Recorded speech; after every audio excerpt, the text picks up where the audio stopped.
नमस्कार, आप देख रहे हैं मध्य प्रदेश के विधायकों की सीरीज विधायकनामा। किससे उन विधायकों के जो या तो जनता के लिए चर्चा का विषय रहे या फिर किन्हीं कारणों के चलते चर्चा में विशेष रहे।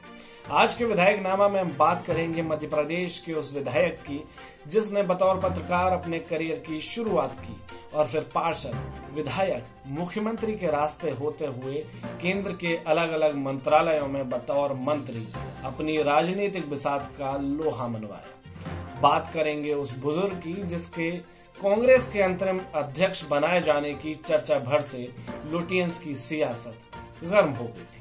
बात करेंगे उस राजनीतिकार की जिसने मुख्यमंत्री के बेटे से हवाई जहाज के भीतर राज्य सरकार में मंत्री बनाने की सिफारिश की और कैसे उन्हें मुख्यमंत्री बना दिया गया। बात करेंगे मोतीलाल वोरा की। राजस्थान में जन्मे वोरा अब के छत्तीसगढ़ और तब के मध्य प्रदेश में बतौर पत्रकार अपने करियर की शुरुआत कर चुके थे। शुरू से ही राजनीति में दिलचस्पी होने के कारण किशोरीलाल शुक्ल से प्रभावित होकर कांग्रेस में आए और साल 1968 में दुर्ग के नगर निगम चुनाव में पार्षद का चुनाव जीते।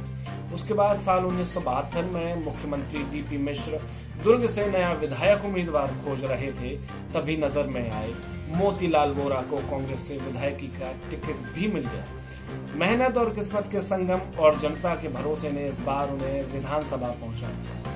इसके बाद साल आता है 1977 और 1980 में भी लगातार जीत हासिल की। पार्टी में अहमियत और कद दोनों बढ़ चुके थे। नतीजतन मूल्यांकन के दौरान वोरा के हाथ लगा कैबिनेट मंत्री का पद। फिर साल आता है 1985 और कैबिनेट मंत्रियों की लिस्ट लेकर तत्कालीन मुख्यमंत्री अर्जुन सिंह दिल्ली में प्रधानमंत्री राजीव गांधी से अप्रूवल लेने पहुंचे थे, लेकिन तब तक खेल थोड़ा बदल चुका था। इस किस्से को थोड़ी देर के लिए यहीं पर रोक देते हैं और बात करते हैं इसी से जुड़े एक और किस्से की।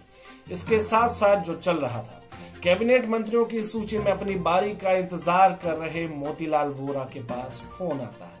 यह फोन था मुख्यमंत्री के बेटे अजय सिंह का। अजय सिंह कहते हैं कि पापा ने आपको तत्काल दिल्ली बुलाया है, विशेष विमान से चलना होगा।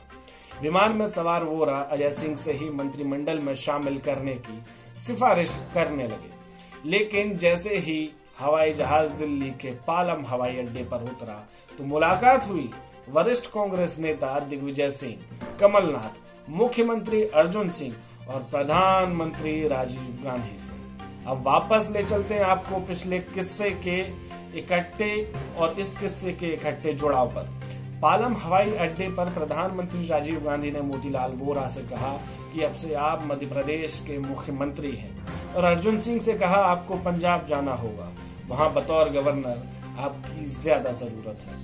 यह कहकर राजीव गांधी रूस और अर्जुन सिंह ने पंजाब का रुख कर लिया। दरअसल राजीव गांधी भोपाल में हुए गैसकांड में मारे गए लोगों और सरकार की खराब हुई छवि को लेकर चिंतित थे, इसलिए उन्होंने तत्कालीन मुख्यमंत्री अर्जुन सिंह को हटाने का मन बना लिया था। बदले में अर्जुन सिंह से खुद पूछा कि अपने पसंद के मुख्यमंत्री का नाम बताओ, तो अर्जुन सिंह ने ही मोतीलाल वोरा का नाम सुझाया था। लेकिन 3 साल बाद ही अर्जुन सिंह वनवास काटकर मध्य प्रदेश की राजनीति में सक्रिय हुए और मोतीलाल वोरा की कुर्सी चली गई। उन्हें केंद्र में एडजस्ट कर राजीव गांधी की सरकार में स्वास्थ्य मंत्री का पद मिला। अब सवाल आता है कि आखिर सबसे ज्यादा चर्चा में वोरा कब रहे, और जवाब में आता है एक दाग एक घोटाले का दाग, नेशनल हेराल्ड केस में आरोपों का।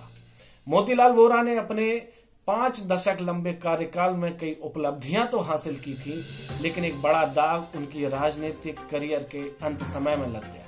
भाजपा नेता सुब्रमण्यम स्वामी ने साल 2014 में दिल्ली के पटियाला हाउस कोर्ट में एक शिकायत दर्ज करवाई थी, जिसके बाद ईडी ने इस मामले में कांग्रेस की प्रकाशन संस्था एजेएल यानी कि एसोसिएट जर्नल्स लिमिटेड मुंबई की 120 करोड़ रुपए की 9 मंजिला इमारत को अटैच कर दिया था। इस कंपनी में कांग्रेस का दखल चलता था और गांधी परिवार के करीबी होने के कारण मोतीलाल वोरा इसके मैनेजिंग डायरेक्टर थे।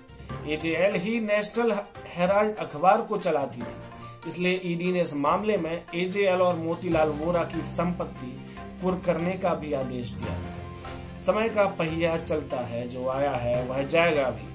अपने जन्मदिन के एक रोज बाद 21 दिसंबर 2020 को 92 साल की उम्र में मोतीलाल वोरा पंचतत्व में विलीन हो गए। उनके निधन के बाद इस मामले में उनके खिलाफ होने वाली आगे की कार्रवाई रद्द कर दी गई, लेकिन ये दाग उनके देहांत तक उनके साथ रहा। गांधी परिवार के बेहद करीबी होने के बावजूद भी उन्हें अध्यक्ष पद नहीं दिया गया। ये था मोतीलाल वोरा की कहानी का एक छोटा सा किस्सा।